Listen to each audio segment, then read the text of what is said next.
quite a long while. Yeah, it was. Right, read it. It's no good. You're an awesome.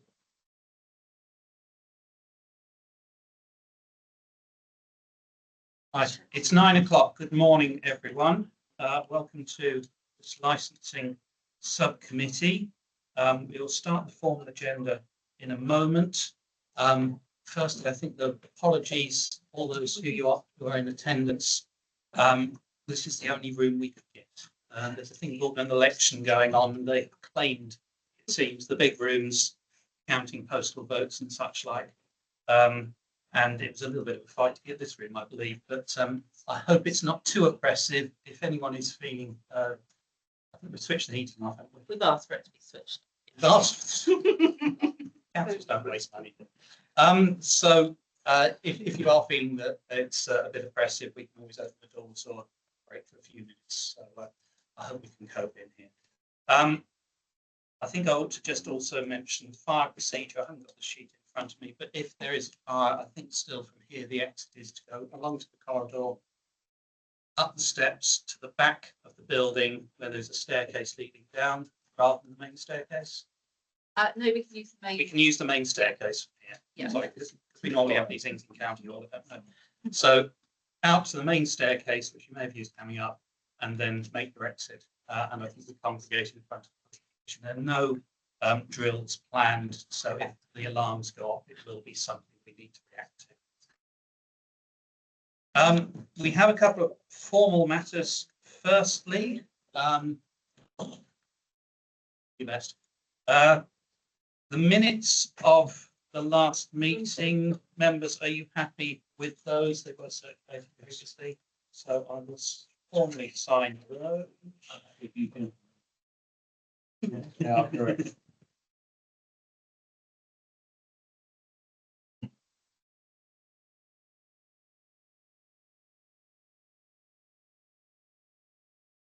Are there any declarations of interest relating to the matters on the agenda? I do know one of the. I don't believe there to be any. I think most of us know one.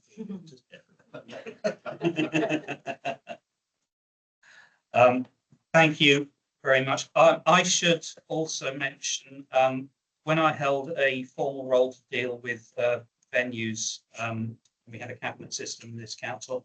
I did meet with Mr. Christie back in 2022-23 over totally unrelated matters, and we have conversed very occasionally since then. Again, nothing to do with what we had before us. It was to do with some events that were planned at one time, but it's nothing that will affect this hearing, but I thought I should mention it in any event. Urgent business. Are there any urgent business? Good. Thank you. In that case, we can move on to the main business of this committee, which is the application for a premises licence in relation to premises known as the Bath House, Park Road, Cowes. The procedure that we will follow is set out on sheet. I think I saw a couple of copies on the table in front of those present. I don't intend to run through it. Essentially, it is for each of the parties present to present their case and then, or call, not call, but present any evidence they wish to introduce for us to consider. Once everyone has had the opportunity to speak in accordance with the order they're set out, there will then be the opportunity for each of the parties to sum up their case and make a further closing statement. I think the only thing to mention is two things to mention. In terms of presenting your case, there's no absolute right to cross-examine other parties, but the hearing is in the form of discussion, as is made clear by the notes. And also, when we get to summing up, no new evidence can be introduced at that stage. So if you do have evidence, make sure it is introduced during the main part of the hearing. And everyone who is entitled will be given an opportunity to speak, obviously. I haven't actually done introductions, but everyone's got nameplates, and I'm sure we'll learn the objectors who they are when they speak. If you do, please give your name, identify yourself when it is your turn. That will help us and needs to be recorded.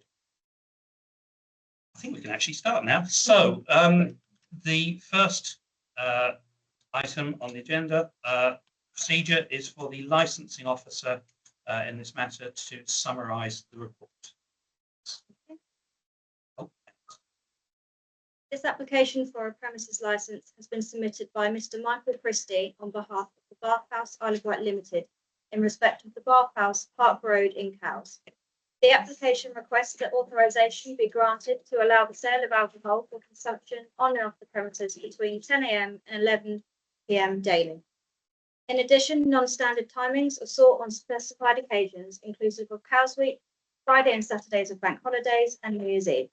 These extend the terminal hour for the sale of alcohol, live music, and recorded music beyond 2300 hours as detailed within the report. Late night refreshment is also applied for during these non-standard timings only. The application was received on the 17th of March 2026. The statutory consultation period commenced on the 18th of March 2026 and ended on the 14th of April 2026. It is proposed the premises will be open to the public from 6:45 hours to 23:30 hours. The applicant has stated the premises is intended to operate as a cafe/restaurant, and it is really a quite different prospect to a pub or late night bar, which is maybe what residents infer. In respect of responsible authorities, no objections were received. The police and environmental health made representations which resulted in a set of conditions being agreed with the applicant. These conditions are included at Appendix 4 and 5 and intended to promote the licensing objectives. Both Mr. Power from Environmental Health and Mr. Buchanan from the Police Licensing are here today in order to answer any questions that members may have. Other responses were received from Building Control, Fire and Rescue Service, Trading Standards and Island Roads, with amendments made to the premises plan following comments regarding the inclusion of highway land. Licensing received a third plan with minor amendments, which was circulated to the subcommittee and interested parties on the 1st of May 2026. The reason behind the amendments is to include the 3 external doors will now be hinged differently. There will not be a raised stage area inside as previously indicated as a brown square in the plan, and the kitchen serving counters will have a different layout, and all of this is to aid accessibility to the premises. Officers have considered the amendments and do not consider that they materially affect the application or impact in any way on the licensing objectives, subject to any legal advice to the contrary. In respect of other persons, a total of 14 representations were received, 13 within the consultation period and 1 late representation. Following circulation of the agreed conditions, 1 representation was withdrawn. The remaining objections relate to the licensing objectives of the prevention of public nuisance, prevention of crime and disorder, public safety and protection of children from harm. A number of objectives have stated that they support investment in the area and welcome new businesses. However, they have raised concerns regarding the specific location of the premises and the potential impact of the proposed licensable activities. An objector states they applaud the conversion of the old public lavatories, which were previously a magnet for unruly behaviour, into a facility with an attractive design, which will sure be welcomed by those using the adjacent car park and local residents. However, licensing the sale of alcohol and regulated entertainment to a cafe is a step too far. Residents asked the subcommittee to consider the needs and well-being of local residents. A number of objectors have stated the intended hours both being 2300 hours and the non-standard timings of midnight and 0100 hours is too late.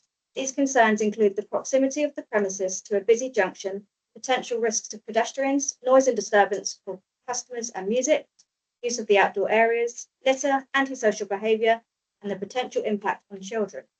All representations have been summarised within the report and provided in full within Appendix 7.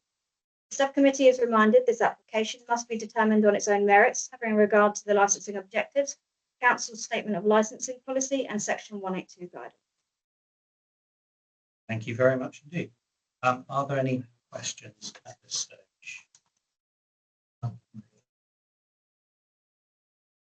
In that case, we move to the applicant.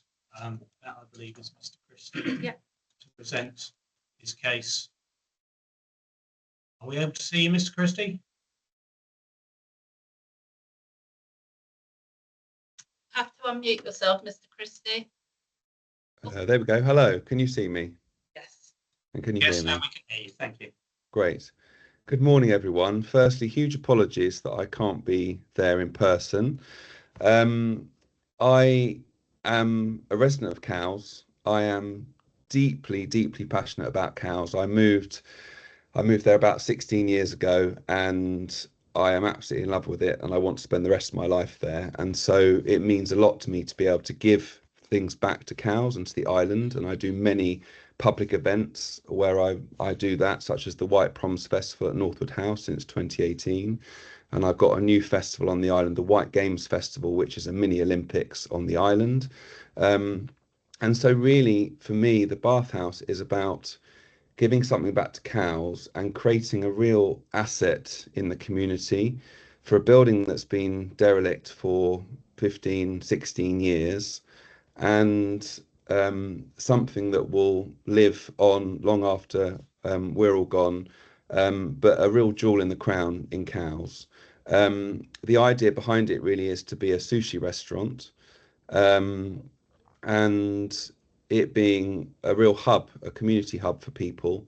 So there'll also be coffee. We'll serve cakes and pastries for dog walkers, commuters, and people in the mornings to come and throughout the day. And really, the application with the license is about people having a really civilized glass of wine with their sushi of an evening, maybe late morning a Bloody Mary, which is why we're applying for an application for the license in the morning as well. And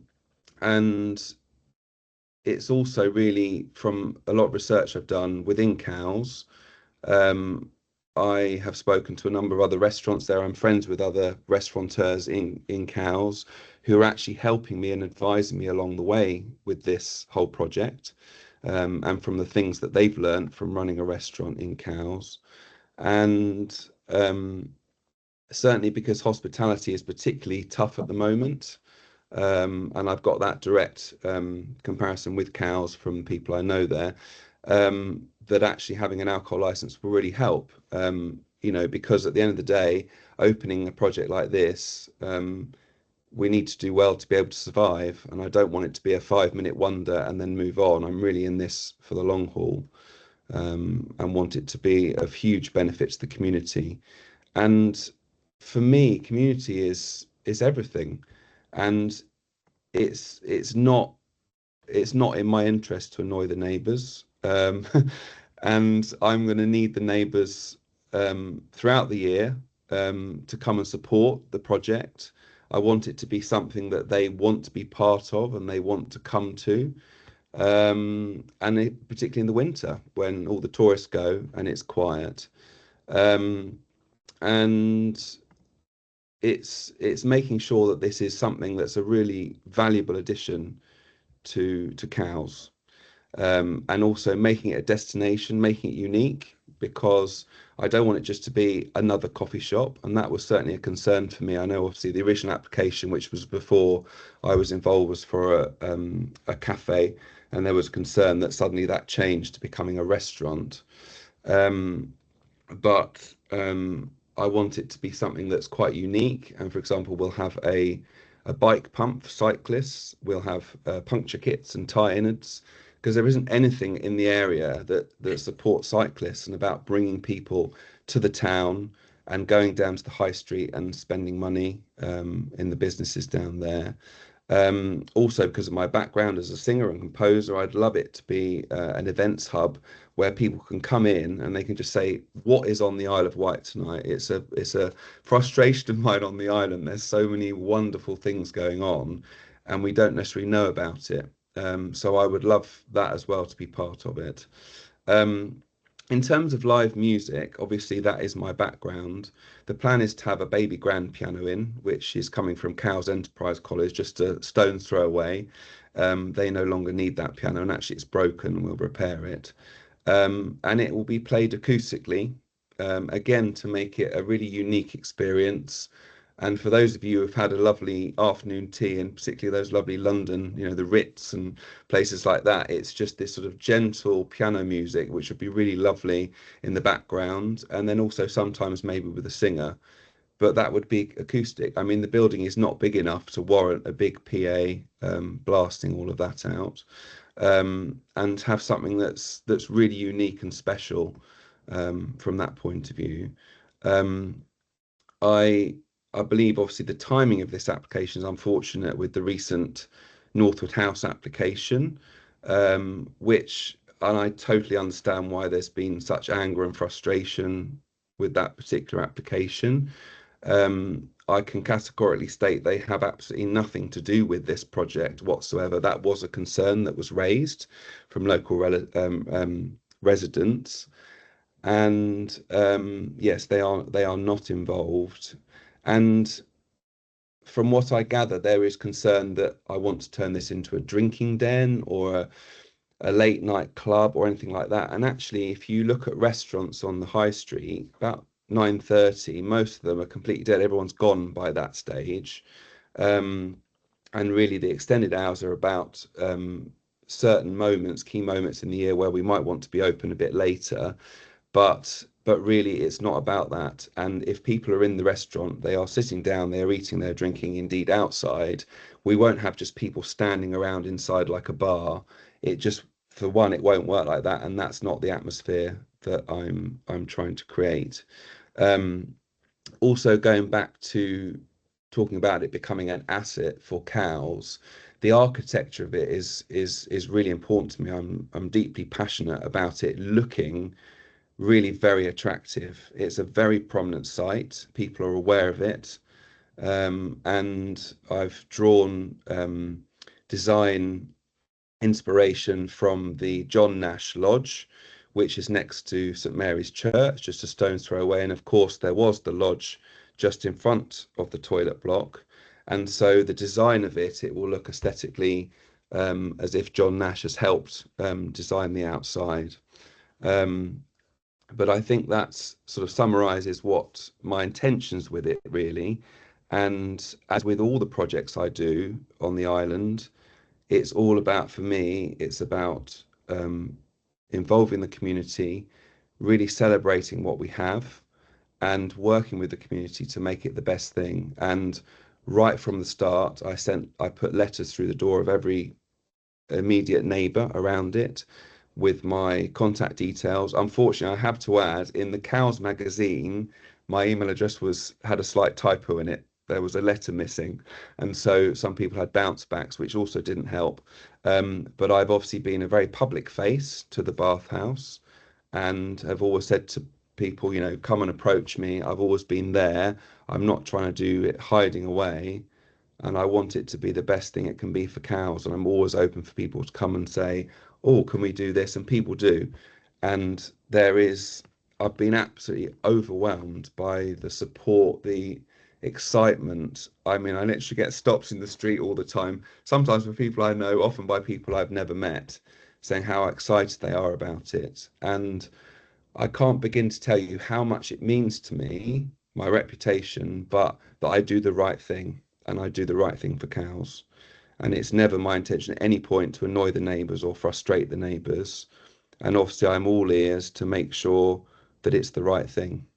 And that's all I have to say. Thank you. Thank you very much. We have an opportunity now for questions. Can I step in and just ask? No. But you can also.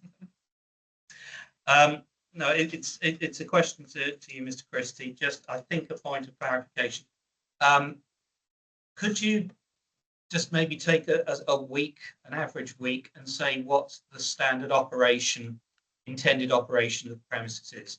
When you would open, when you would shut, are you serving food all day? Are you serving drinks all day? And one question I don't think I picked up from the papers, is there any intent to sell alcohol other than with food? I think that might be a relevant point. So if you could just sort of run us through how you see a standard week operating, that might be of assistance. Of course. So in terms of alcohol, the intention is very much people have a drink to have with their food. It's not a bar. People are not coming just to have drinks. and that's the thing, you're eating, and therefore you might like a drink with that. In terms of the operating hours, to start with, it'd be very much a soft launch, because the plan is to open this summer. It's going to be obviously very busy everywhere, and we want to get it right, and we don't want to rush into something and have long hours that actually don't work. So to start with, it might be that we're opening, say, Thursday, Friday, Saturday, of an afternoon, of an evening, and it's very much in consultation with the locals. So we want them to come along, we want them to experience it, give feedback, and then as time gets on into the autumn, we would then like to extend the hours and then be open in the mornings. I had a lot of requests from, particularly dog walkers, wanting coffees in the morning, people commuting, and also having sushi in the morning, people that are commuting that they want to take it to work, for example. So it will be a process of extending it up to what has been in the application, but certainly it wouldn't be that to start with. Okay. Are there any other questions from the panel members before we turn to? No, no, Are there any questions? Yes. Okay, would you prefer I stand, because I know two people behind me cannot actually hear. There's a number of them with hearing problems. Does anybody object if I just stand there? Wherever the microphone's in the middle of the room, but it's fairly sensitive, so Stand wherever at you the think it's I'm best really sorry, for but I'm people. aware that they're saying, what did they say, what did they say? So, Okay. excuse me. Again, I do Excuse me, apologise for well, no, using I- a slightly I odd do room. realise, as long as the gentleman can hear I me. mean, if you want to sit down, I'm There's a perfectly chair. happy standing. Okay. I'm there. I'll sit on Wendy's lap. Hi, I don't know if you can see me. My name's Susan Darlington. I'm a resident of Granville Road. That's why I'm here. I just want to ask one question on one point. You mentioned the drink was with food. So therefore, have you put in a standing only service condition? Sorry, have I put in a? Standing only service. It means that you would only serve, no standing service. In other words, you would only serve alcohol to people who are not standing. They would be sitting. Yes, so people will be sitting at their tables and orders are taken for their food and drink. And eating it, that you can't say to somebody, got to eat this sandwich whilst you cocktail, but at least sitting. I think what you're suggesting is that the ask is that there be a potentially be a condition, drinks only to be served, alcohol only to be served with food. No, I wasn't. I was asking because you can stand and eat. The two things are connected. There is a possibility to have only sitting service. I apologise. I said that. Yeah, so the layout of the inside is such that Sorry, Mr. Christie, if you answer. the layout of the inside is such that you will only be able to be seated when you're having food and drink. There's not standing, people will not be standing. Thank you. Are there? Yes. So the lady behind you was first, Mr. Hollis. So I don't know anyone's name, so I apologise for pointing. I'm Jan Gordon from Union Road. Hello, Mike. I've met you. How can you control who buys this alcohol? I know you say it's not going to be that kind of people, but how can you control it? I'm really sorry, I couldn't hear, I can't probably hear when someone talks in that direction. Could someone just repeat the question? Towards the middle, because the mic's in The the middle. microphone's No, on there. speak that way. Like, Speak towards the Microphone is that The mic's in the strange thing middle. on the table. Hello, Mike. Hello, Mike. It's Jan Hello. Gordon, Union Road with the balcony. How can you control who buys this alcohol? I know you say it's not going to be that type of person, but how can you control it with a school nearby? Well, for one thing, we're restricted on numbers in terms of who can be inside. So already there's a restriction. So once we're full, and we can't just keep serving more people. It's a very different thing to a pub where people can just be outside and loitering or whatever. It will be much more controlled. And obviously it's the usual thing of Challenge 25, signage about drinking responsibly, but also about respecting our neighbours when you leave. And I think it's just the clientele that will come. We will ensure that people are appropriate when they are trying to order food and drink, but people aren't going to just sort of roll in drunk and ordering more drinks and just hanging around the bar, and they will have to be seated and they will need to be ordering food and drink at the same time. So from that point of view, it's a very different thing. And if you've got the sort of clientele that are going to cause trouble are not going to want to come in and sit down and have a civilized bit of sushi, for example. I hope that answers your question. Thank you. I think we had two more indicating. No, you guess first. Right. Hi, Mike. I've Hello. banded around. Could we get your name, please? Sorry, my name is Anne Sioni. Can you hear me? Yes, I can. Thank you. First, I want to question you on, I live in Admiral Gardens, which is the long building going down Terminus Road. You're literally stone's throw from my apartment to your premises. So the noise for me is going to be intolerable. However, I am amazed to hear you say these things regarding no knowledge of catering or establishments of selling drinks. I have 35 years of experience of working in a catering establishment, and I know the complications that can arise from alcohol, the demands of people, etc., etc. Going back to Admiral Gardens, I never got a leaflet that you were intending to develop this place. We were heard on the grapevine that it was going to be a cafe. Suddenly it's turned into really a pub, because you're going to be selling alcohol. Anywhere that sells alcohol is a pub. It's a known factor. And it's going to be a problem for you, I can assure you, on a lot of the things you said. I won't repeat them here, but you are a long way from professionalizing your business, in my opinion. Okay? Okay. I appreciate your concern. I don't have an immediate response other than what I've said already to that. I think it was more of a statement than a It was more question. of a Yes. statement, really. Yeah. We could actually keep the questions though, because obviously we've got all the information to be provided. There'll be an opportunity to make closing statements at the end. At this point, we're really wanting questions for Mr. Christie to answer to help our understanding of the application. Mike, I speak on behalf of, I'm here on behalf of Cowstown Council. So this is not personal at all. This is purely, we had a licensing meeting with Cowstown Council. Various residents came along, number of residents came along, and they made all sorts of points. But I do have quite a long experience in the hotel industry and licensing trade, and so perhaps I know a little bit more about it. The first question is, in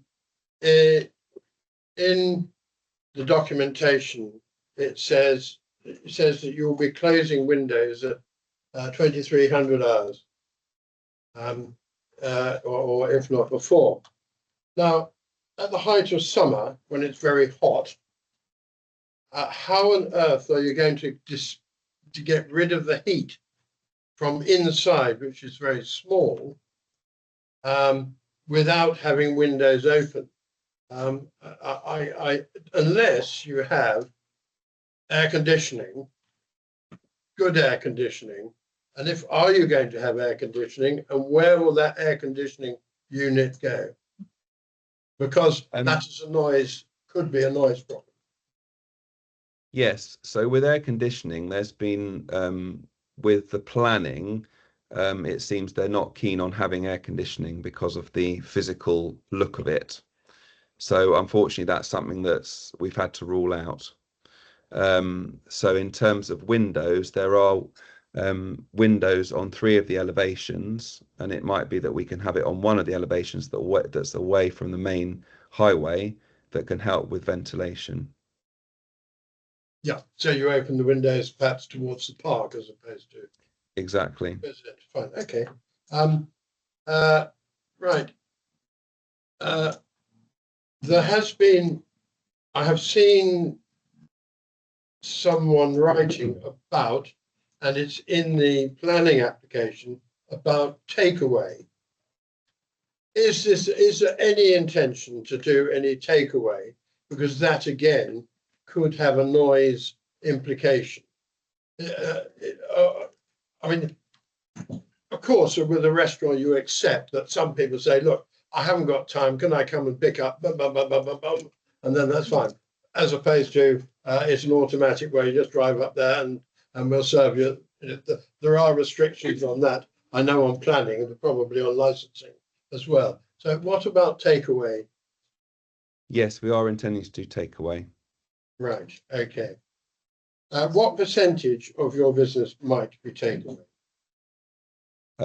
It's hard to say at this stage, because we need to get established a bit more, but I imagine it will be quite a high percentage. Right, okay. You are aware that you're on Class C. Can I, Sorry. sorry to pause you. I think I see officers. So we're veering into areas of planning now. Okay, right. Can we just clarify what the position is with this committee and takeaway? Because strange as it may seem for those attending, licensing and planning are two entirely separate regimes. They do not cross over. They should, but they don't. And therefore, what we are determining today is this application based on licensing law and the licensing criteria. We can't consider matters that would relate to a planning application or planning enforcement. So it would, I think, help the panel if we could just clarify where our dividing line is on this particular issue before we go further with questions. Sorry, Mr. Chairman, I purely mentioned that because it has a noise aspect and noise comes into planning as in public nuisance. That clarifies, but I still think it would help us just in case, because I can see this is an issue of concern for the objectors. We could just clarify where we are with this issue. What specifically, I mean, in terms of licensing, takeaway in terms of alcohol takeaway for consumption off the premises is part of the application. Takeaway food, unless it's after 11 o'clock in the evening when it becomes late night refreshment, if it's hot food. If it's not, then it isn't a licensable activity. It may well cross into the realms of planning, but in relation to that, I'm looking at our legal advisor because I'm a licensing officer and not a planning officer. I just agree with everything said, unless it's being served after 11. Right, it doesn't. You know, it's, Okay, yeah. okay, fine. I think that was helpful. Thank you. Sorry to interrupt.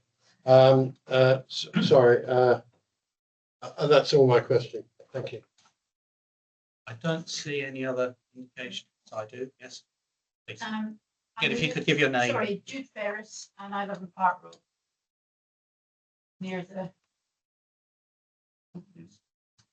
Can I just ask for, I know it's planning and licensing, but can I ask for clarification in the original planning before I ask my question? Was there, was it accepted that there would be takeaway? So I thought it was just a planning application for a cafe, restaurant, whatever it is you want to call it.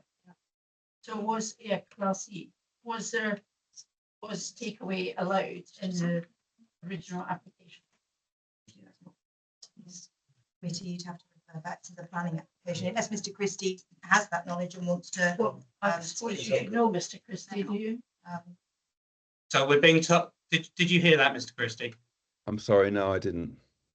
Okay, the question was whether takeaway was part of the original application that was submitted. In terms of alcohol or in terms of food? Oh, in terms of both. Well, the original application before me was for a cafe, which also equals Class E use, and therefore it was granted for all Class E use, not specifically just a cafe. Obviously, with a cafe, you would automatically have takeaways. So I believe that was part of the original application. but that, I'm sorry, that doesn't answer the my question, because if that was part of the original application, that means the application has been amended.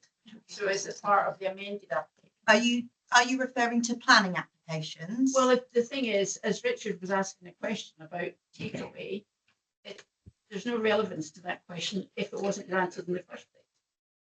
If you have questions about the planning application that was originally submitted, which I think Mr. Christie has sort of covered over briefly in the fact that the cafe is Class E use and therefore would incorporate takeaway as well as serving food on site.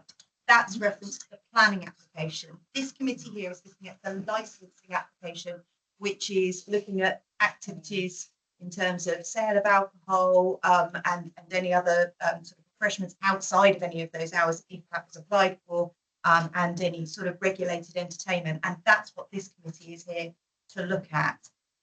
It would only be for this committee to look at if this licensing application said that Mr. Christie wanted to serve alcohol and food past 11 o'clock at night. I do understand the difference between planning and licensing, but you shouldn't be asking questions about planning. But if I'm asking a question about takeaway and the takeaway isn't allowed anyway, then the planning permission was granted for Class E use, then takeaway. But it's been amended since then, hasn't it? The application.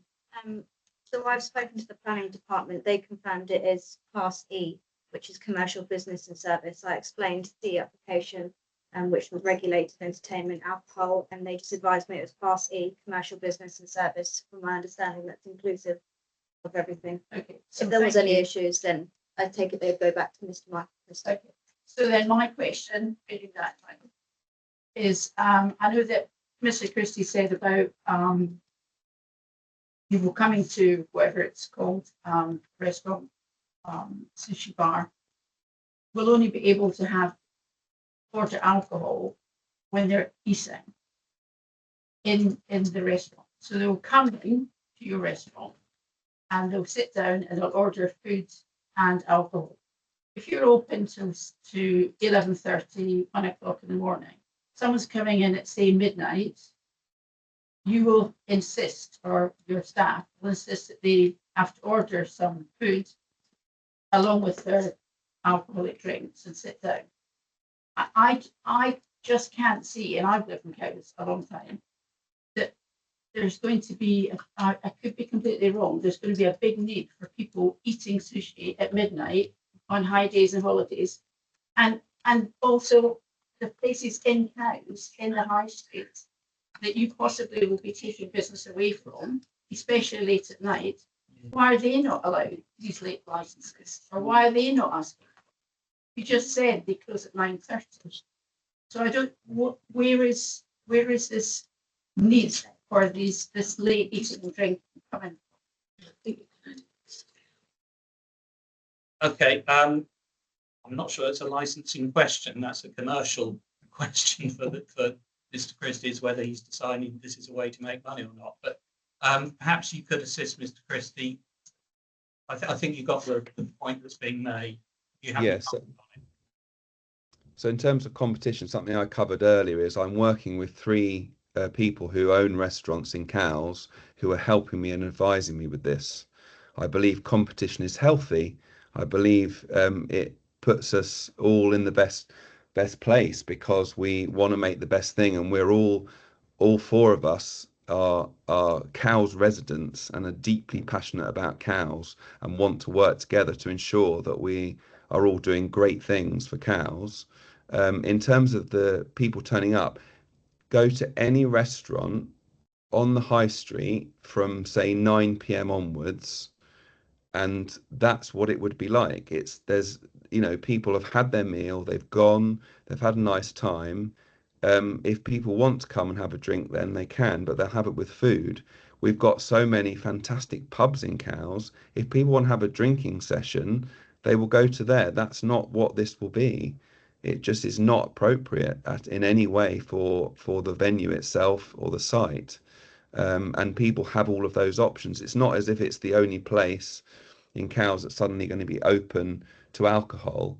And people will need to come in, they will need to sit down, and then they can order a drink if they're having food.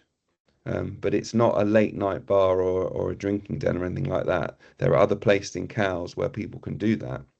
You know, the Union pub is open until the early hours, which has, I believe, different rules because it's got accommodation or whatever. So there are places that will be open long after the bathhouse is closed.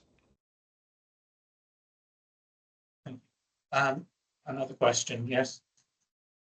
And the car park, what about the car park, Mike? People who are eating and drinking and possibly having too much to drink, then they'll have to leave their cars, won't they? Where? Matter for them, really. Yeah. Yeah. I'm not sure that's a question Mr. Christie can answer. It's not relevant to his responsibilities. But people that have gone to a pub on the high street may have parked there, and it's the same. It's only the same situation where people park. I don't think that's something we can pursue. It's not relevant to this matter. Outside the premises.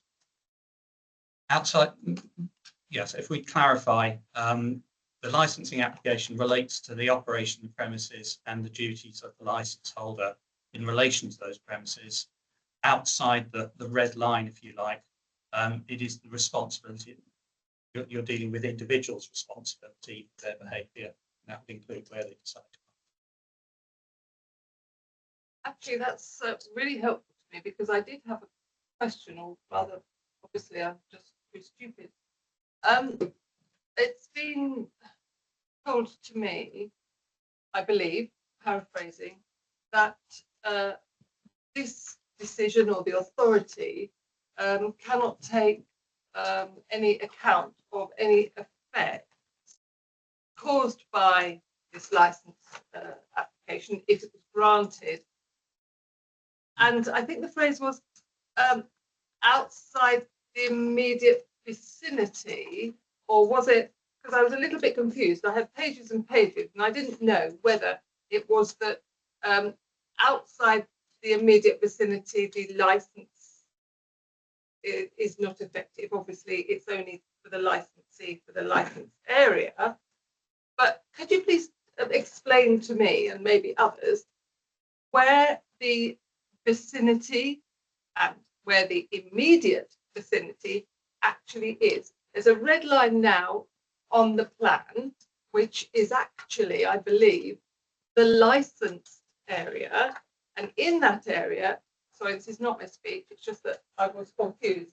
In that area, I understand that it's the licensee that can police and manage actions and therefore has responsibility if something goes wrong. Right, I assume that's the you can see I'm doing all the plan. This is the red part. So that's clear to me. That's the licensed area. Could you please clarify exactly where the vicinity and another phrase that came up, the immediate vicinity, where does that actually mean? Technical question. So in terms of the immediate vicinity, that is going to be the area which the licensee has responsibility for. He has no powers to control the behaviour of individuals once they've left his premises. I wasn't thinking about the power of the, sorry. But that's the vicinity. Not being clear. He has the building and the external I'm talking about area. this application. Yes, and it's the same for any application. A licensee is responsible for their premises, and if they have an external area to their premises, whilst patrons are on their premises, Mr. Christie would be responsible for them. Once they leave, he no longer has responsibility. I understand that. That wasn't my question. My question was, I wonder if maybe, and without having the plan, the two separate plans right in front of me, but I wonder if this might be where you're getting at. The red line for licensing covers the licensable activities. Mr. Christie and his staff, and Mr. Christie is the license holder, needs to make sure that he complies with the law, the regulations, the terms, the conditions, and also is responsible for not serving alcohol to people who so are that's the licensed area. Yeah. Now I wonder if That's what the license covers, and that's what we're discussing here today. For your query, if the land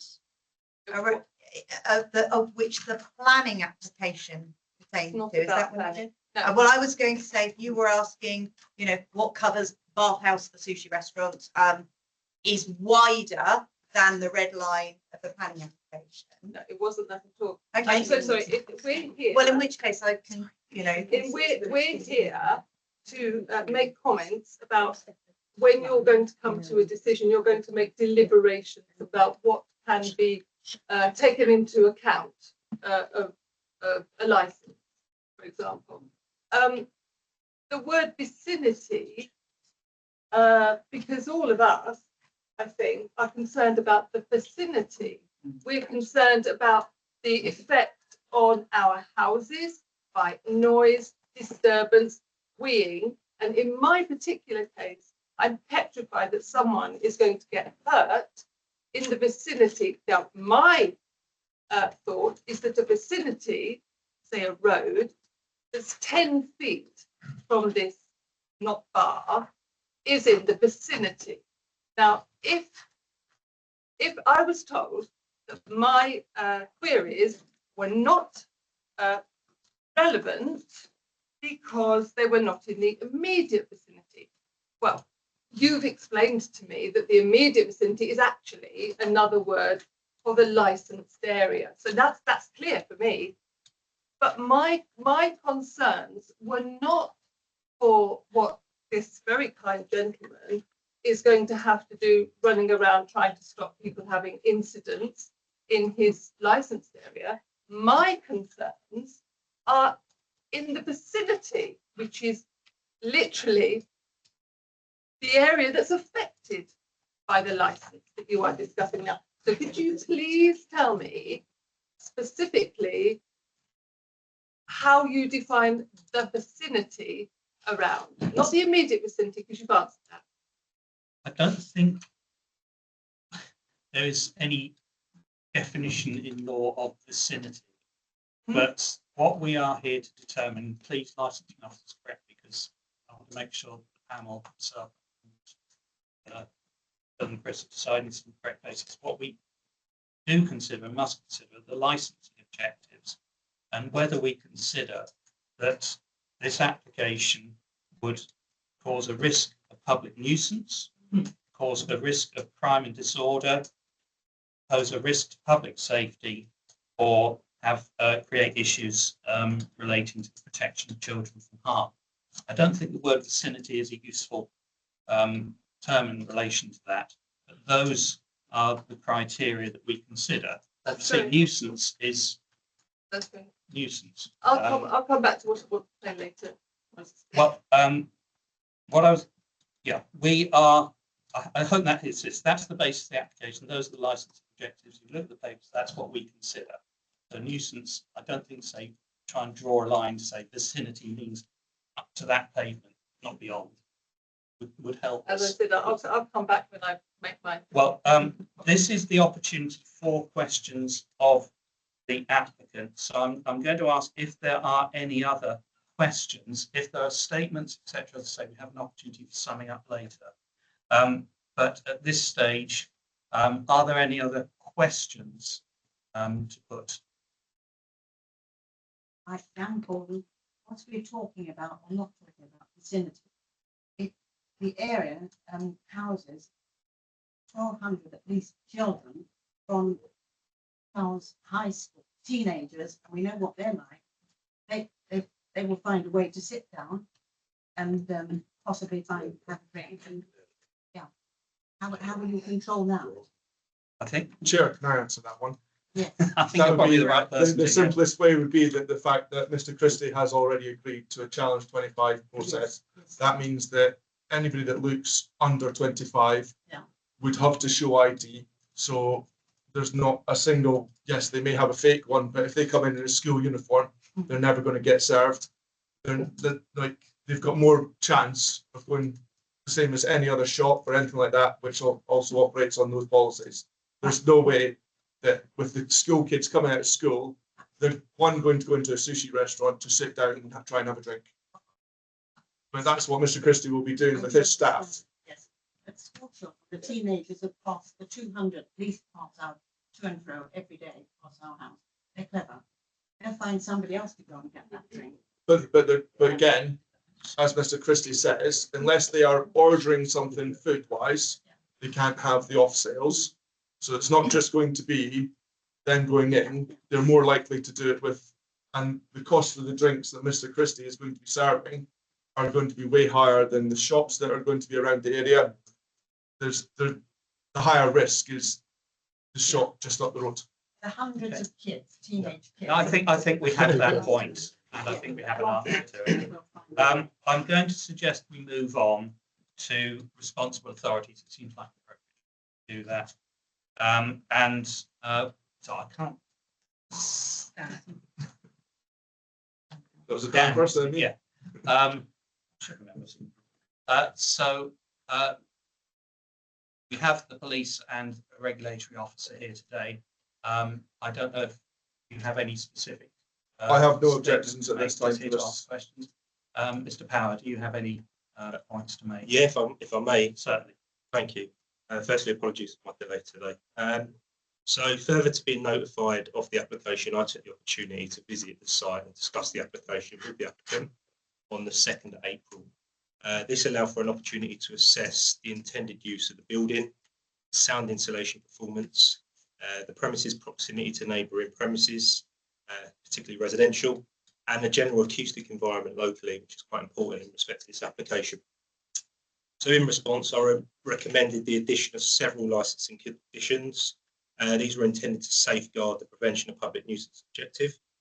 These included the additional controls in respect of the intended use of the outside parts, which is very important in this application, particularly as this is the most obvious source of noise transfer.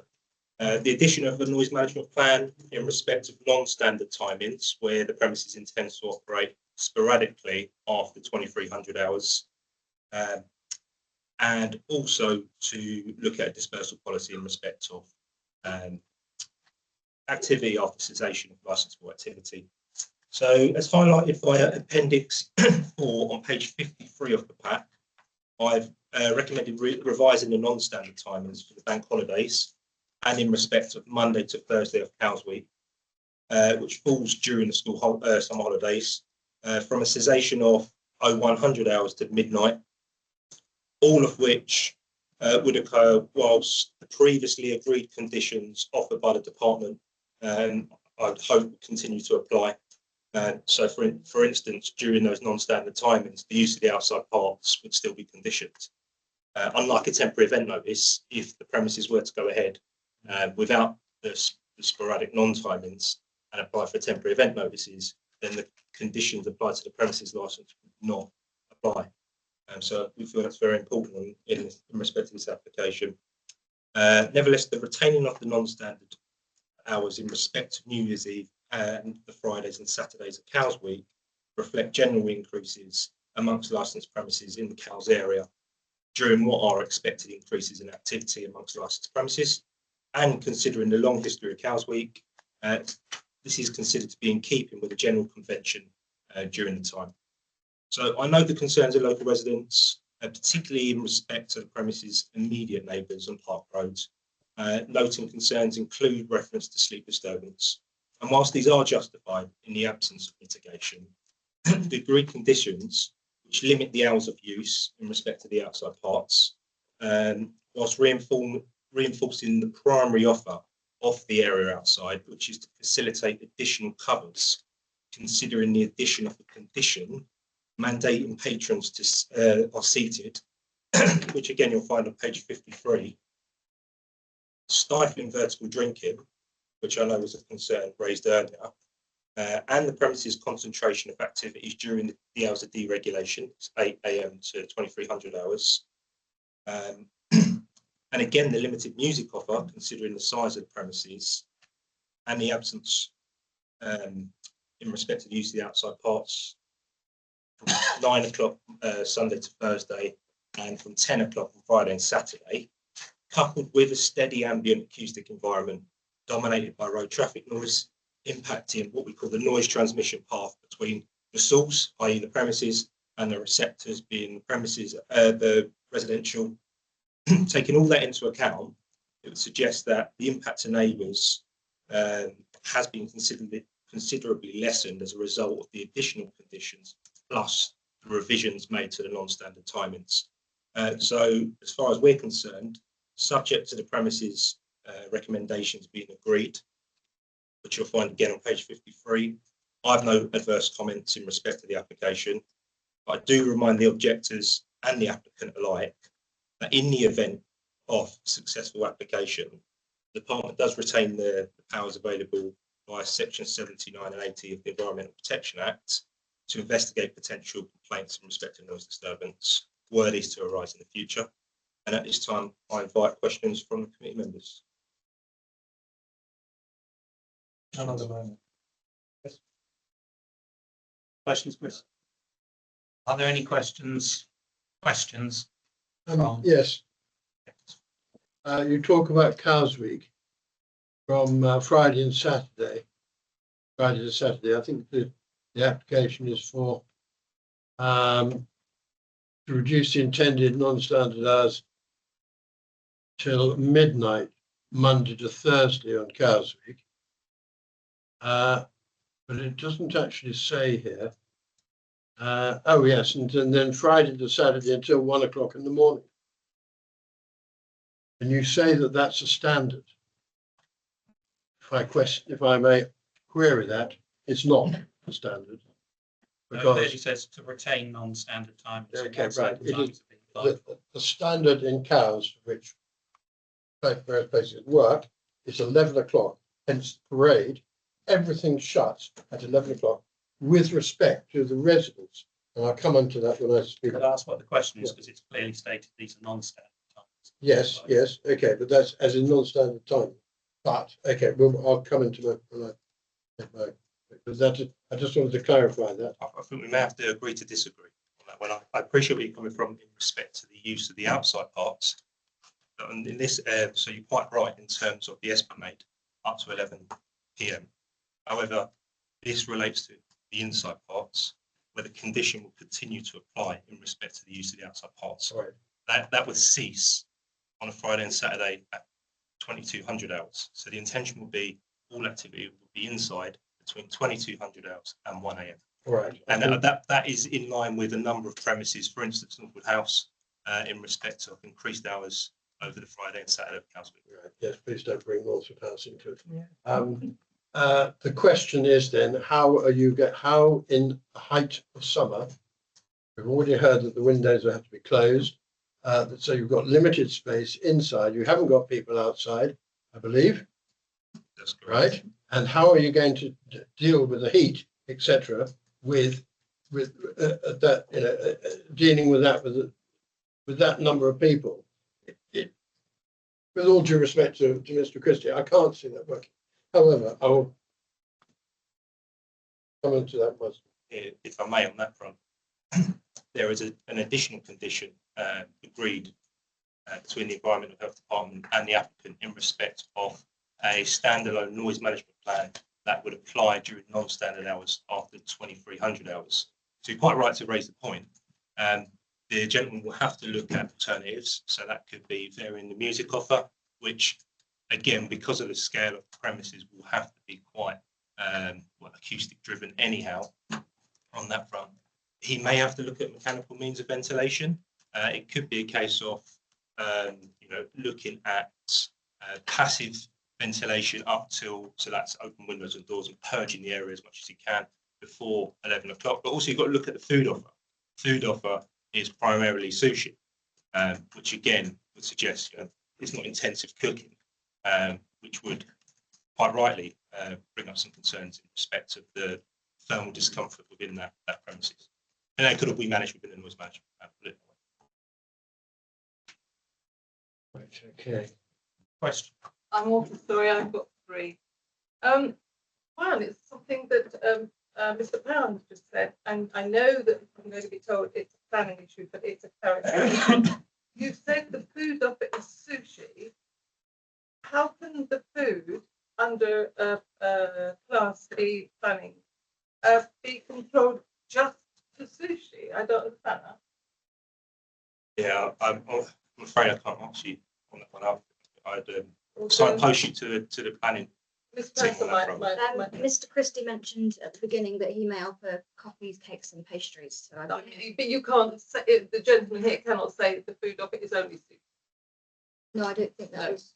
But that's on that front, just to clarify what I'm saying to you is, Yeah. I think that's something that needs to be answered by the planning. I realised that when I started the question. I apologise. I just wanted clarification. You also mentioned something which, from my perspective, and I'm assuming some other people here because we're in a similar position, you lumped together Cal Centre and this new venue as if it was a cumulative thing. Well, if I stand where that bar is, I can't see another bar. I can't see another alcoholic place. I think it's, from my perspective, it's something that's standing alone. And that's very important from the alcohol license perspective, because it's not being protected, affected, anything by anybody else. It's on a peninsula, it's on its own. And I think it's misleading of you to automatically say that it's part of the entertainment that is provided at any time in Cowes. When you stand there, you can't even hear the Cowes Town Centre. So Again, I'm sorry. can we have That- questions, please? No, The did he opportunity lump- for did- statements is not. Are I'm you happy to lumping them respond there. together? So I think what you need to do is look at the merits of each application. You look at the conditions that Environmental Health put forward, and they're quite stringent. So you look at how have we attempted to address the most obvious noise source? Well, that's, as far as I'm concerned, that's patron noise on the outside parts, particularly as the evening progresses and the ambient noise reduces from road traffic noise. As far as we're concerned, we've done that in terms of applying appropriate conditions. One being quite as to stifle the use of the outside parts from 2100 hours Sunday to Thursday and from 2200 hours Friday and Saturday night. So as far as we're concerned, that's been reflected within the conditions. It was just a clarification. Another question, sorry, to the gentleman here who is PC Buchanan. I haven't seen that you put forward any evidence with regards to the increase of risk on previous accidents, events, etc. like that. Is that because there is none in that area around that bar? It wouldn't be relevant to that premises, so it's not something as a licensing officer I would look at. Because there haven't been any, because there was no bar there before. I can't say whether there are people walking up any of those hills towards that point would have caused instances from anywhere else. Whether somebody walking out of there would have an accident or not, that's, again, if stuff does happen, then it would come back to me. But no evidence was brought against it or to inform the deliberations of this It alcohol. wouldn't have an Thank you. effect on our licensing application. Thank you. Thank you very much. We now move to what is listed as other persons present case, which obviously is quite rude to. This is where objectors, those of you who are on my right, have the opportunity to present your case and any evidence you wish to put forward. Those who can speak, I think, are limited to those who have provided formal representations. I think it's probably all of you, but so any of you are entitled to speak who have submitted something during the course of this procedure. I get the impression, Mr. Hollis, you're going to lead the charge. You referred to a speech earlier, but if other people wish to speak and add to that as well, then we can do. Yes, and then to avoid repetition. Obviously, we would always like to avoid repetition because a good point is a good point, however many times you say it once enough. The bad point gets worse when you repeat it. So if I hand over to you, and please can we hear your representation on behalf of the objectors. Thank you very much indeed. Richard Hollis. I'm going to move the people behind me can't.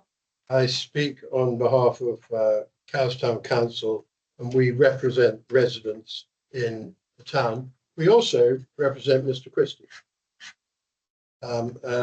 Unfortunately, Mr. Christie or no one was at our licensing meeting, so that is not a criticism. But so we had to deal with the licensing committee of Cowstown Council purely on what we heard at that meeting.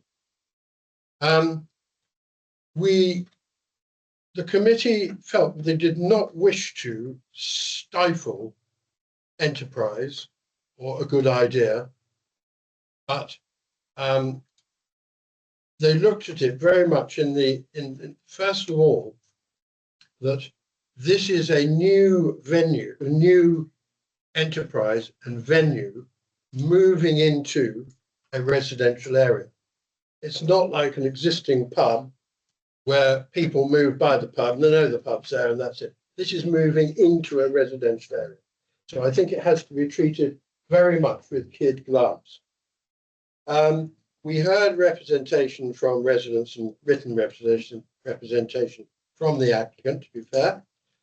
Residents' concerns were about noise, sleep disturbance for not only adults, elderly and for children, which covered, of course, comes under public prevention of public nuisance.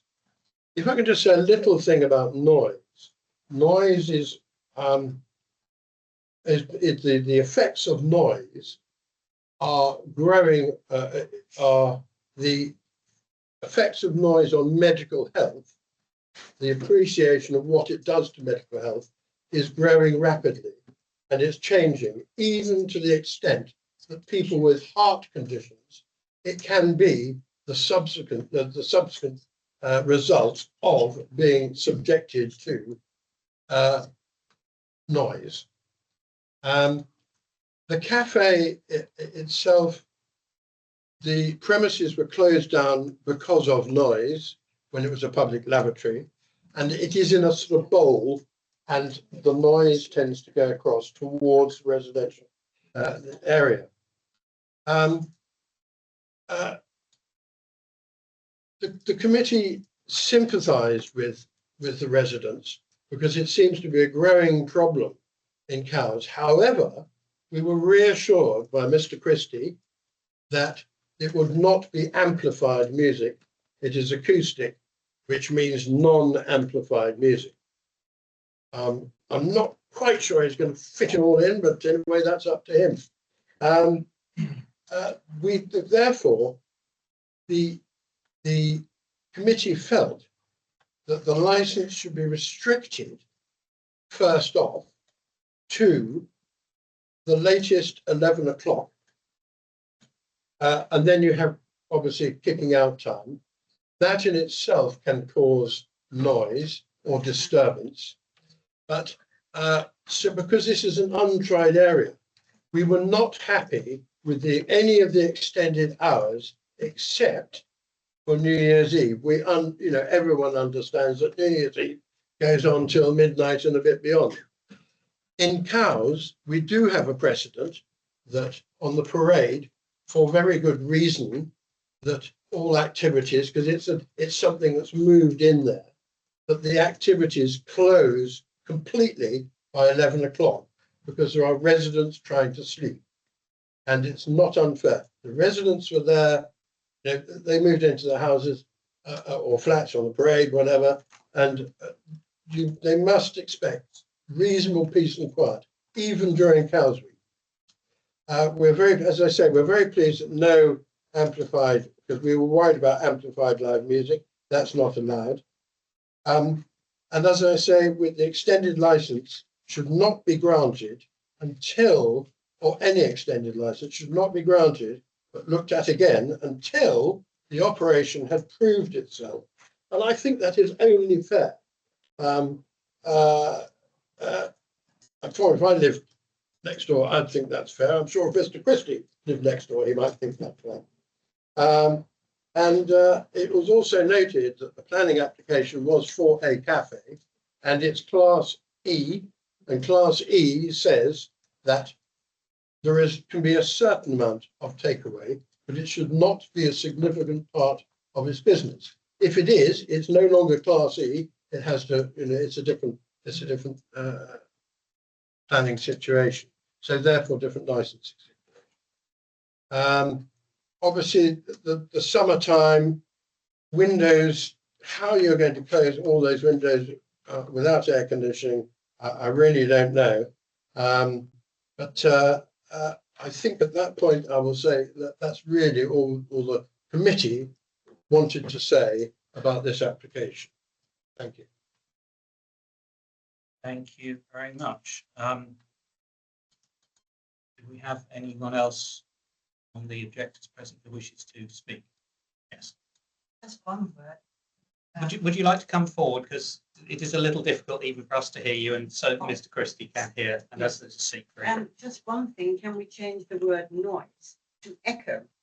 Because we live bang opposite. How will Mr. Christie prevent the echo, the music, be it piano or whatever kind of noise? It will bash between Park Road houses, and Park Hall into the Dell, and it will be an echo for us. How can you prevent that? I think the simple answer is we're bound to consider issues of nuisance, which would cover whether it's direct or rebounded. Are there any other representations? To apologise. No, this is the opportunity for everyone who's raised issues to come and speak to us. We want to hear what you've got to say. It's not necessary to apologise. Including the applicant. My objectives are absolutely fundamental, and I agree with everybody here. I think it's being underestimated, and I think that goes without saying. However, what I wanted to say is to a number of you, it would be like teaching my grandmother to suck eggs. The 4 objectives of the Licensing Act are preventative. The whole Act is proactive. And I believe your deliberations are not to compare the agreed conditions against the original application, which is what I keep hearing. Oh, it's better because we've done this. I believe that your deliberations, the committee, the local licensing authority, have to compare the application against the existing risks in what is a residential, quiet area. And that is not being done. I apologise. It is very strong words, but it really concerns me because I am not the one making the decisions. You are making. If I can reassure you, we consider the application as presented. It's been through a process, it has changed. That's not what I said. It has to be. And if I can finish, and we're considering that application as it stands against the licensing objectives. That's our duty. So I get your point, and I think we are doing what you wish. I'm sorry, but I do not believe you are. The law states that if there is no existing or previous alcoholic premises, the Licensing Act of 2000 objectives are evaluated based on a prospective case-by-case assessment that considers first the impact of the proposed activity on the existing quiet residential or commercial environment. And I have not heard that. I'm sorry. Well, you're hearing it now because that's what we do. Right. So where is it in the paper? Where is this balance in the papers? Where this gentleman, who seems an extremely nice gentleman, who has his heart in the right place, he's just put his bar in the wrong place. This is on a peninsula. I have been told by officers that it is nothing to do with the council if there is a road accident outside that bar, because it's not in the vicinity. Well, I'm sorry, but the vicinity is whatever is affected by this. I think that this license needs to be rejected, not changed. This gentleman should be starting a bar somewhere else, or he should be opening a cafe. But where it is too dangerous. It's not just hurting people's lives, they will be ruined. My life will be ruined. My life will be totally ruined. I live there the peace and the quiet. And this, having something open from 6:45 till 11, excuse me, my mouth is extremely dry, till 11 at night, 7 days a week, cannot be ameliorated by taking an hour off. That just doesn't work. I live in a quiet place, and I chose to live in a quiet place. And finally, if somebody is hurt because a drunk person goes across that road, and if you've ever visited, it's not just a road, it's traffic, buses, distractions, everything. I will not have done my job, but luckily I wasn't the one making the decision. I apologise.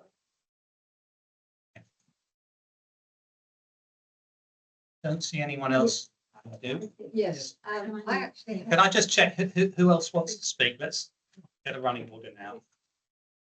Two more speakers. Anyone? Okay.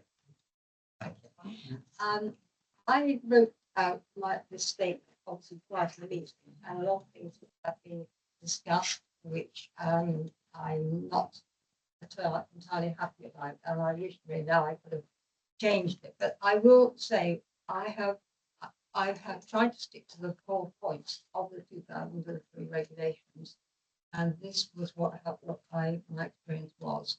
I've already told you that where I live, and I've already said that I have a lot of experience in catering, and I have witnessed every form of alcoholism that there is, every type, aggression, crime.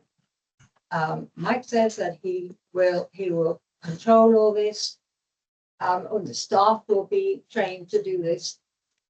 We have been in catering, and we know how sometimes the licensing rules are broken, not intentionally, not to create a problem, but because of the abuse and handling of that particular pest.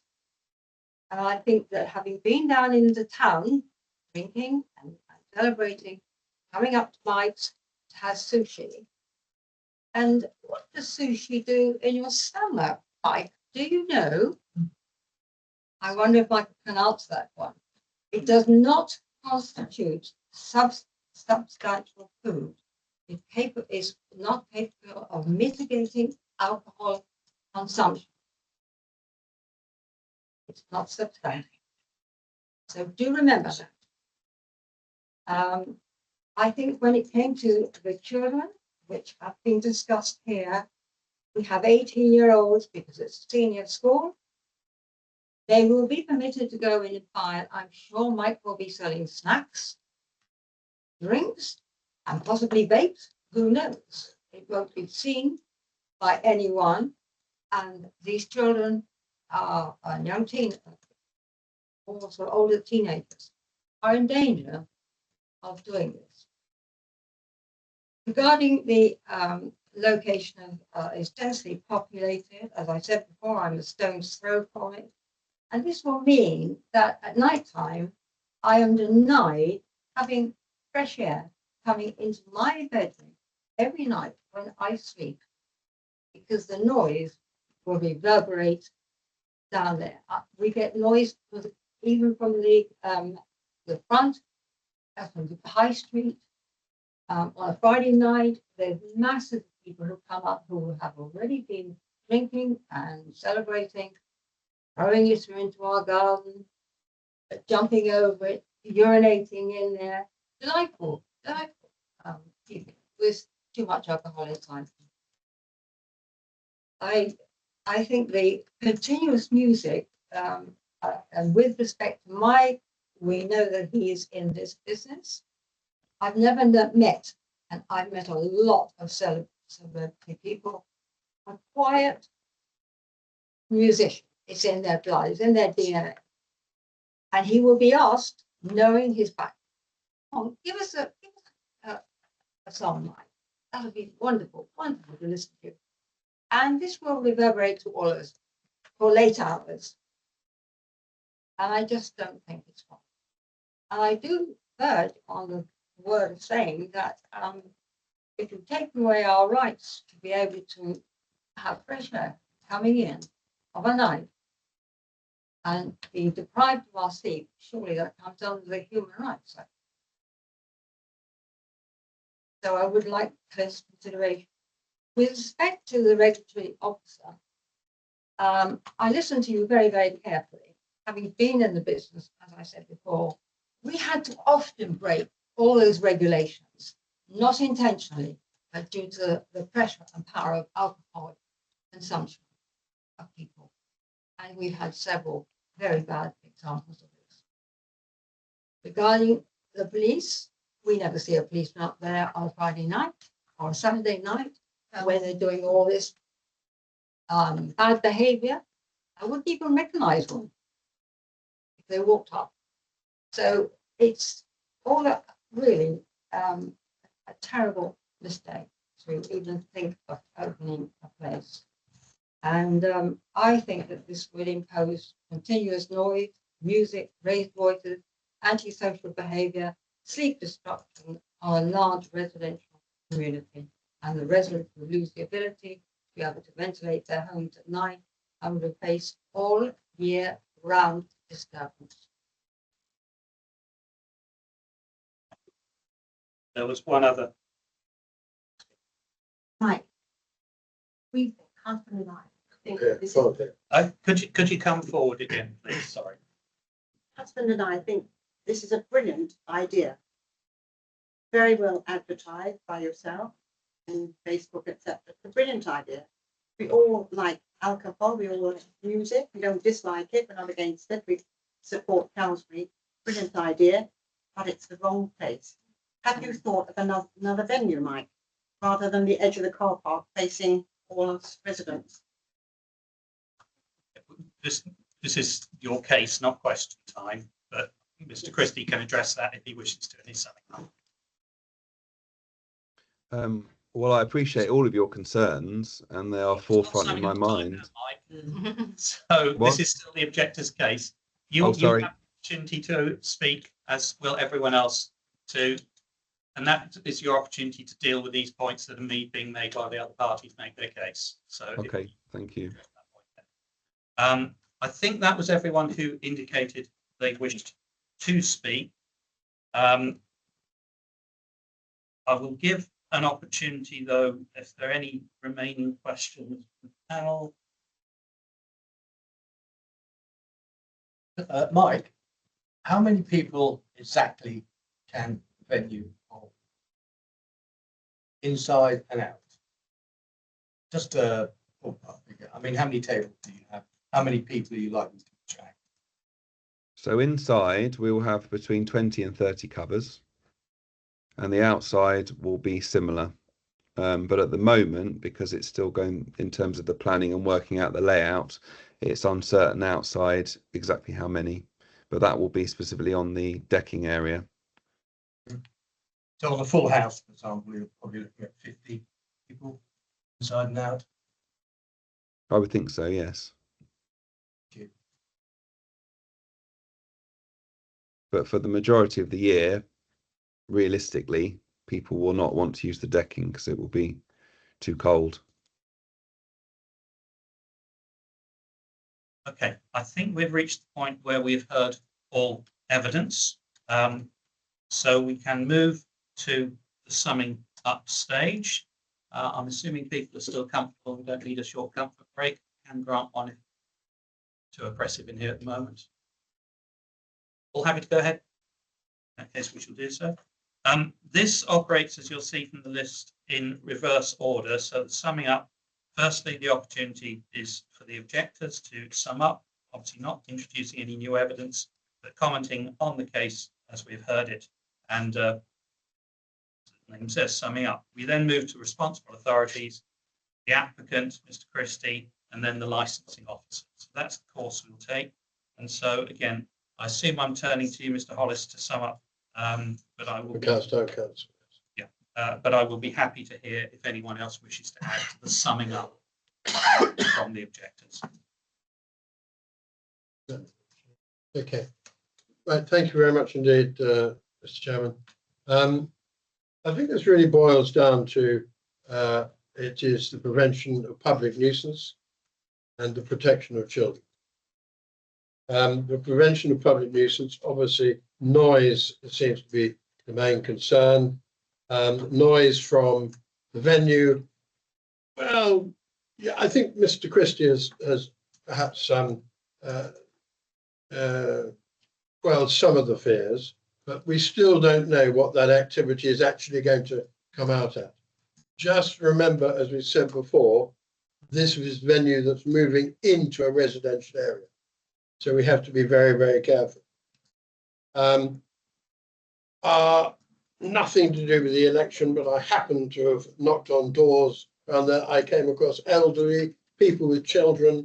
People with children came to Cowstown Council meeting, and I've spoken to a lot of residents.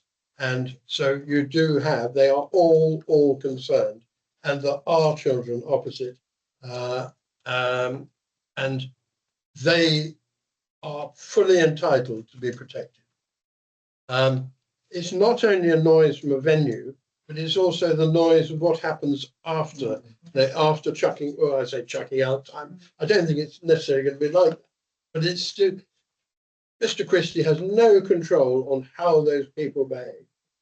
And I know it's not going to be like Northwood House, which is absolutely horrendous, but it is still something there, particularly late at night. So we ask, please, can we have, be careful, gently, for the benefit of the venue, Mr. Christie, and give it a trial, and then, but we're not with these late night, particularly not, and Cows Week. You know, people have to sleep as well during Cows Week. So it's those two areas: prevention of public nuisance in a residential area, and also the protection of children. I think that's is very, very important. As someone else said, lovely venue, could be the wrong place. Thank you. Thank you very much. As I said, if anyone else wishes to, if there's a point you feel has not been summed up in that statement, this is your opportunity to make it. Yes, in our conversation, I noticed that we know at night sound reverberates, and it's always much louder at night time. You usually hear the boats and people in the high street and everything. So you hear that constantly. Now, my concern is that just a few meters from this establishment is a very large elderly housing place with individual houses, with many of them have their scooters and come down into towers.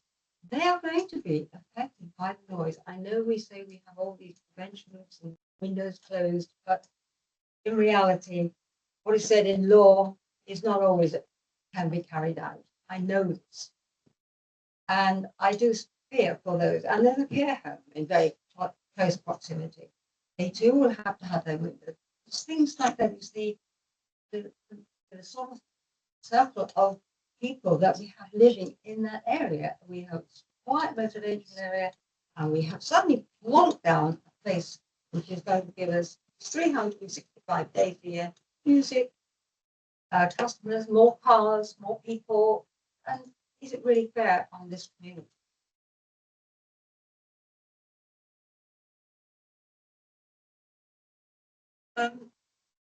The 2 points I wanted to highlight, apart from the ones that have been, are the range of vulnerable people that has just been said. Babies and 100-year-old people in nursing homes can't just decide to do. They can't do anything to ameliorate their lack of sleep or the disturbance and the noise problems. Cutting down an hour isn't going to stop the continual noises, which, as Hollis next to me has pointed out, actually does cause problems. But the thing that I really feel is falling through the cracks here, and that is the danger of people having imbibed alcohol, young people running across the road.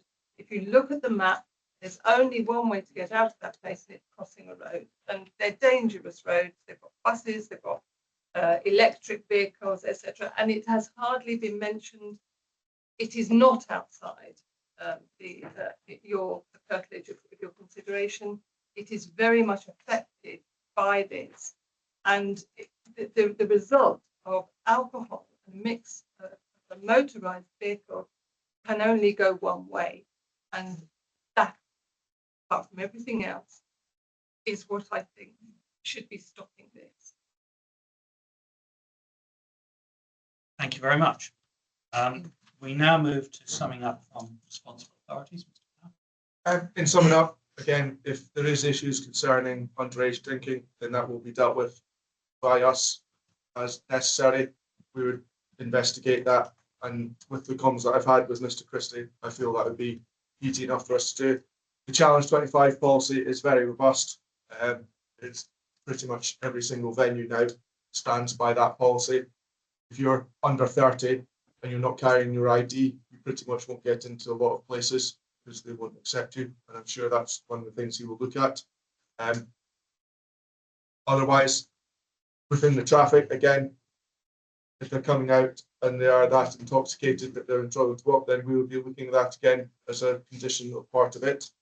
For the level of drunk, again, with the venue, it's got CCTV, things like that, so we would always be able to look back on that, things like that within the conditions they're set.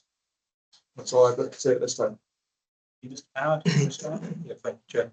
So I appreciate the concerns raised, and I feel, however, these fail to appreciate the intended effectiveness of the conditions environmental health has agreed with the applicant. So just to refer back to the conditions, they're on page 53 of the pack. So we've got the addition of a noise management plan in respect of any non-standard timings, and again, that has been considered as a result of looking at the acoustic environment. So what is particularly a busy road into Cowes, so we would consider the ambient noise to be quite considerable. However, we've also considered the makeup of and the genre of the music intended and the likelihood of it being predominantly acoustic, and again would suggest that as far as we're concerned in terms of audibility, a lot of that would be captured within the actual barrier of the premises. But you know, I know there are some concerns in respect to noise escape, but I would suggest, given the music genre and it being predominantly acoustic, potentially audible across the road outside the receptors on Park Road, but as far as I'm concerned, I wouldn't consider that to amount to a nuisance, or for it to be intrusive, or for it to potentially cause sleep disturbance. But following on from that, you look at the most obvious concern in respect of noise, and that's patron noise. And as far as we're concerned, again, we've conditioned that. So we've looked again at the hours Sunday to Thursday until 9 p.m, Friday and Saturday until 10 p.m. As far as we're concerned, we've looked and appropriately mitigated against any concerns in respect of sleep disturbance.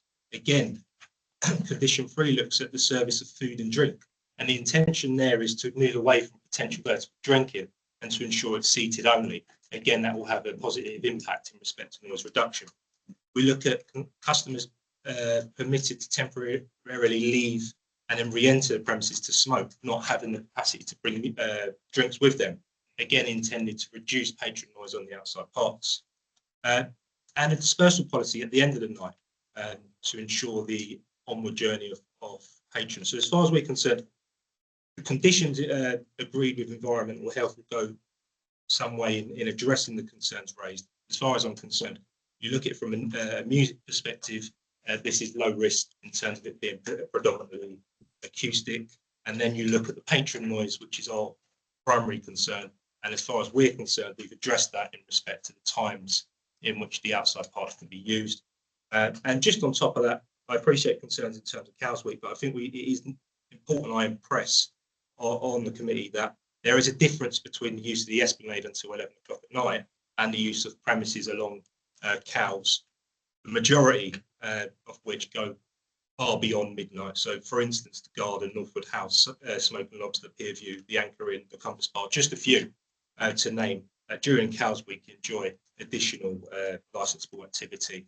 And again, what we've tried to do is find a balance here in terms of it, taking the point of residence in that, you know, it is a working week. But Monday to Thursday, looking at reducing that to midnight, and then the Friday and Saturday, ensuring that their balance is there in terms of the premises being able to trade in a similar manner to other premises along that street. So as far as we're concerned, the conditions put forward by Environmental Health try to achieve a balance between addressing the concerns of residents, which are, are quite justified in terms of sleep disturbance and so on, and getting it right from the premises in terms of being able to trade. And as far as we're concerned, we don't anticipate any significant issues with respect to this. Thank you. Thank you very much. And The subcommittee has before it an application for a new premises licence for the Bathhouse, a converted former public toilet block into a cafe/restaurant premises. The application seeks the sale of alcohol between 10 a.m. and 11 p.m. daily, with additional non-standard timing extensions on specified occasions, together with late-night refreshment during those extended hours only.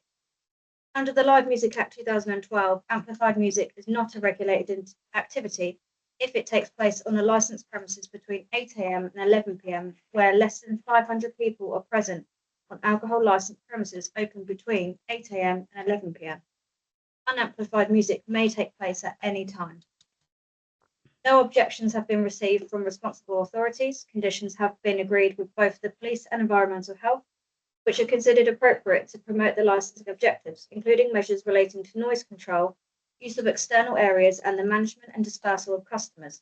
If the license is granted, these conditions will be attached. In relation to one of the questions raised by Mrs. Darlington and I believe Mrs. Corden, Appendix 4, Condition 3 of the Environmental Health Conditions states, the service of food and drink intended for consumption on the outside parts of the premises is to occur where patrons are seated at tables. So this is only on the outside area, not specified within the inside. Whilst members, if minded to grant a licence, are able to modify the application or add conditions at this time, the applicant has not agreed a condition, nor has one been set, to only permit the sale of alcohol with food consumption. That has not been set. At present, there is no condition to restrict alcohol sales to be with food only. If customers wish to purchase alcohol without food, then if the licence is granted as it is, then they are permitted to do so. The application also applies for both on and off sales for alcohol, permitting customers to remove alcohol from the premises. There is no requirement on what type of food Mr. Christie can offer for sale. A number of representations have been received from local residents and Cowes Town Council. These primarily relate to concerns regarding public safety due to the location of the premises, the potential for public nuisance arising from noise and customer behaviour, and risks of antisocial behaviour and disturbance. In addition, the concerns raised in regards to traffic. There are many licensed premises located on busy high streets up and down the country. These concerns have been carefully considered within the report. The subcommittee was reminded that its decision must be evidence-based and proportionate and limited to matters that are relevant to the promotion of their licensing objectives. It is also noted that mitigation measures have been incorporated into the application, including amendments to the premises plan, restrictions on the external use of the premises through agreed conditions, implementation of a dispersal policy, a noise management plan for regulated entertainment beyond 2300 hours. Matters relating to planning, parking provision, and commercial competition are not relevant considerations under the Licensing Act 2003 and should not form part of the determination. Section 1.17 of Section 182 guidance of the Licensing Act 2003 states each application must be deemed upon its own merits. Therefore, comments relating to the parade and other areas within Cowes Week cannot influence the determination of this application. The Licensing Act 2003 provides a mechanism for a premises licence to be reviewed at any time should evidence arise that the operation of the premises is undermining one or more of the licensing objectives. The National Licensing Framework was published by the Home Office in November 2025, and whilst it acknowledges that the 4 statutory objectives remain vital, it doesn't replace our own statement of licensing policy or Section 182 guidance. It does require authorities to now consider the framework and what the government wishes to achieve by supporting hospitality, leisure, and nightlife venues to thrive. The authority's determination should be evidence-based, justified as being appropriate for the promotion of the licensing objectives, and proportionate to what it is intended to achieve. It remains the recommendation of the licensing authority that the subcommittee considers option 2 to grant the licence as applied for, subject to the conditions agreed with the police and environmental health and any further conditions the subcommittee considers appropriate and proportionate.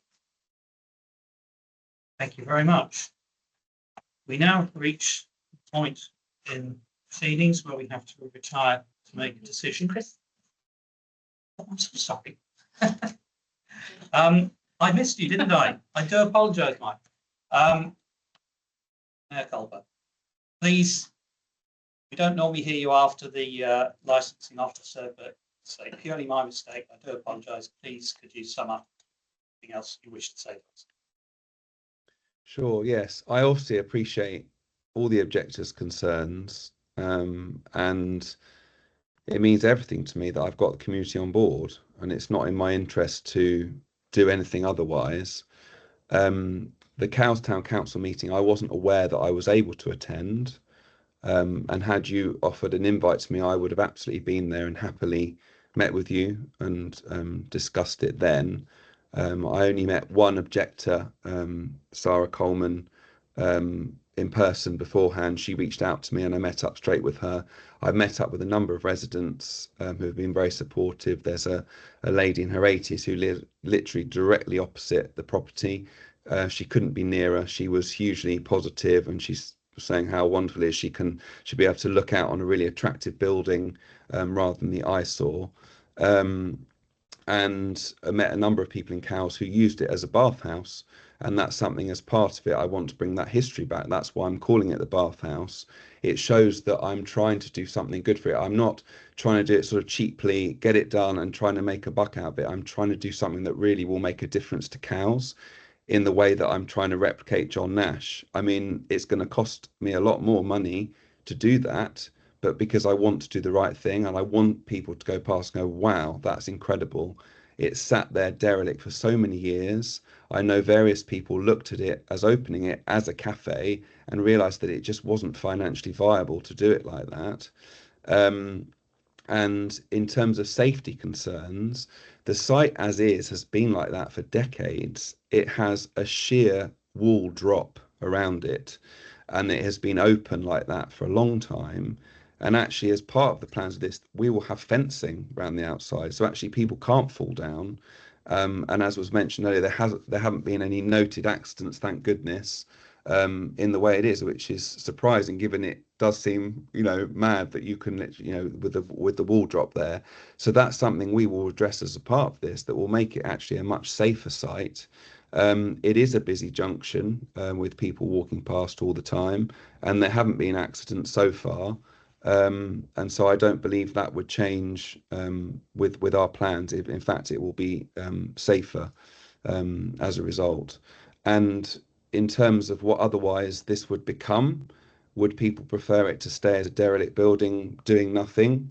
I don't know what other options there would be, really. And so really all else I can say is it's just not in my interest for it to become a nuisance. That wouldn't help me in any way, for starters, beyond the fact that I am a public figure in Cowes and on the island, and people can approach me at any point. I want to make this the most amazing thing for Cowes and for the island and really be a jewel. And people are more than welcome to approach me at any point. And I have to be accountable to the license. And if I'm not doing what is right and the neighbours are not happy, obviously, legally, but for me as well personally, and my reputation is really important to me. So if I'm causing nuisance, which of course I will do everything I can to avoid that, I will then change things and I will amend things to make sure that it fits in where it is and that it is an appropriate site. And that means everything to me, because I will spend the rest of my life in Cowes. I'm deeply passionate about it. It's the best place in the world, I believe. I absolutely love it. And I want to do the right thing and see what is currently an eyesore turn into something that looks really beautiful and will be a real enhancement to the community rather than causing any nuisance. Thank you. Thank you very much. Apologies for missing you out. So we now reach the point in the proceedings where the panel is to retire to discuss what we've heard and to make a decision. So we will leave the room. I think it's easiest we leave the room to do that. I don't know what arrangements there are for people to remain while we make decisions. I don't know how long we're going to be. We will be trying to make a decision now rather than leaving it. So can people stay here or should they retire to downstairs? What's Probably did stay here, I think, rather than, obviously people are welcome to leave, but we don't know when we'll be back. I'm not going to say we're going to rush it. We will take our time, Yes. but I think we will be able to make a decision by the end of the morning.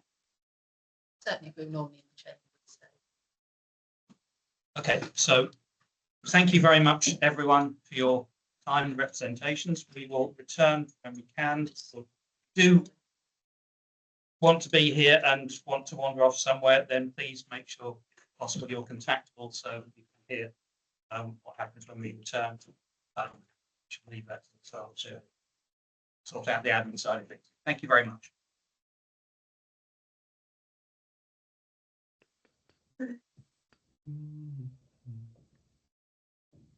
Mike, I'm going to put up a slide, but you're more than welcome to stay online. I'm just gonna, Yeah, what should I do? Should I? if you just want to sort of hang around in the back, are you okay to hang around in the background? It'll just that's come up fine. saying the meeting's been adjourned, but as soon as we're back in, I'll take that down. Excuse me, Great. Okay. may I just say one thing to Mike? No, not allowed. Not in your ear. Private conversation. No, nothing to do with it. What would you like to ask? No, all I wanted to say to Mike is that Cowstown Council, I don't know whether other councils, we don't invite people to any planning or licensing meeting. It's published, it's publicised that it's going to take place. So you haven't been, if that happens, that's quite normal. I'm afraid. I'm very sorry, but that's what happens. We don't specifically invite anyone. They find out about it. It is published and so just Be aware. okay. Yes, Wendy has been doing this for a long time. Yeah. Anyway, that's all I wanted to So say. that's fine. Sorry, it's just what you said earlier. You said that I wasn't there, and I did. Obviously, if I could have been, I would have been. And obviously, some of the objectors have my contact details. If someone has said, even to meet outside of that, to chew it over, that was all really. That's why I mentioned it. I think I did say that it wasn't criticism there. Right.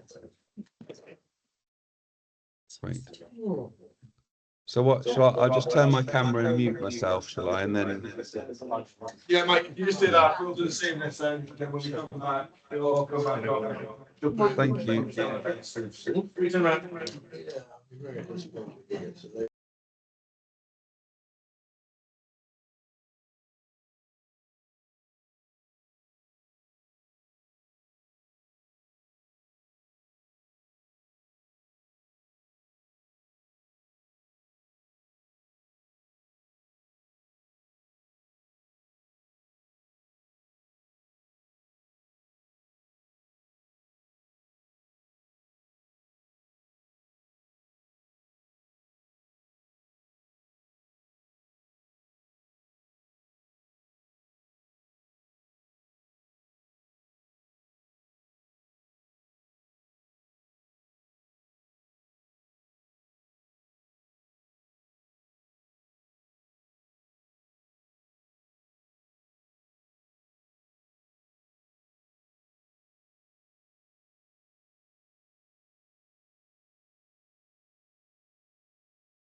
We need to make sure Mike is back. Hi, Mike, with the panel are back.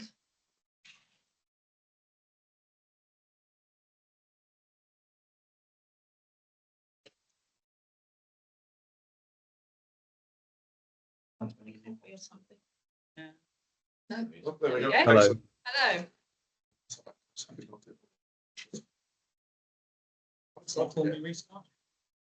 Yep, we're good to start again.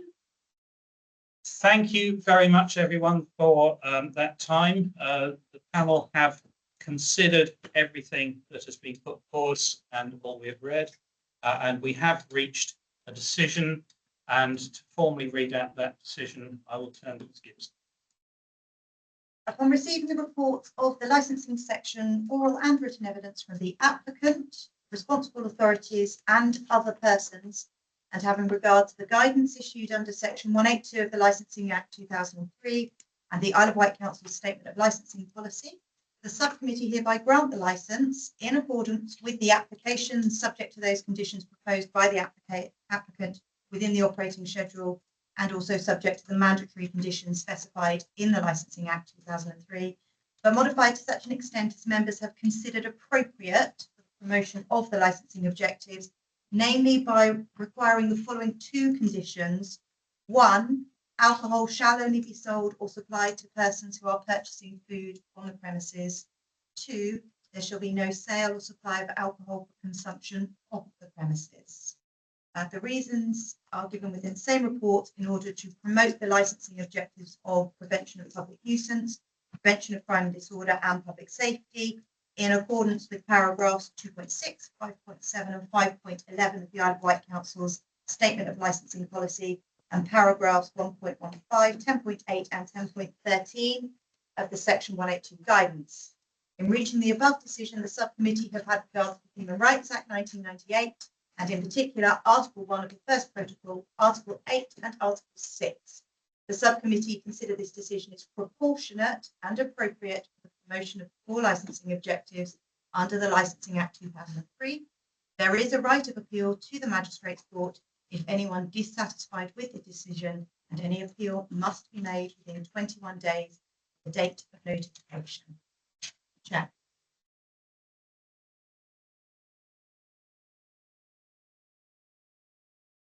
That is our decision. And that concludes this hearing. Thank you very much, everyone, for your attendance. Thank you. Can we just get clarification of the hours of operation? Are the hours of operation as in the agreed on the environmental health. environmental health? So it's basically that, and then I have to record. Right. Any of us okay? Yeah, we're all good. Thank you. Thanks, Mike. Thank you. Goodbye. Thank you. Good luck.